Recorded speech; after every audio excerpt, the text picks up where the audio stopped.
सानियाए सवात पर आंसू बहाने वाले पंजाब के हुक्मरानों और मरकज़ के हुक्मरानों की ज़रा आप करतूत मुलाहज़ा करें कि पिछले दिनों लाहौर में सब स्टैंडर्ड टीके लगाए गए। इन टीकों की वजह से 2 अमवात हुई और लातादाद जो मरीज़ हैं वो अब भी मौत और ज़िंदगी की कशमकश में मुब्तला हैं।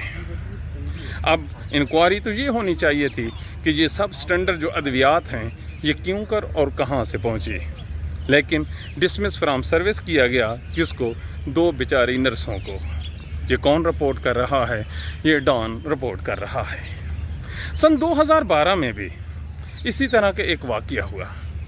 पंजाब कार्डियोलॉजी लाहौर में 100 के करीब जो मरीज़ थे शहबाज शरीफ के दौरे हुकूमत में, वो जो सब स्टैंडर्ड और घटिया अद्वियात थी, टीके थे, उसकी वजह से मर गए।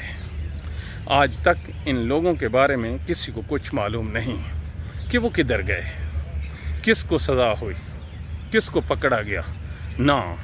लेकिन ये जो एक आफत थी जिसमें लोगों की अपनी नेग्लिजेंस का भी बड़ा हाथ था, उस पर ये लोग आंसू बहा रहे हैं।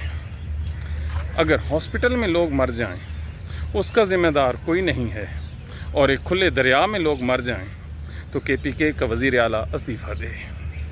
ज़रा इंसाफ तो कीजिए, क्योंकि अल्लाह ताला ने आपको इंसाफ का हुक्म दिया है, वगरना तो दुनिया सारी फ़ानी है। ये जो 2 वाक़यात हैं ये क्या ज़ाहिर करते हैं?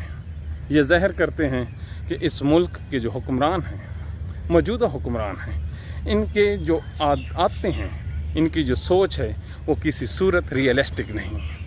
ये हर उस मौके को सियासी मफादात के लिए इस्तेमाल करते हैं जिनका इनको थोड़ा सा भी शुबा हो।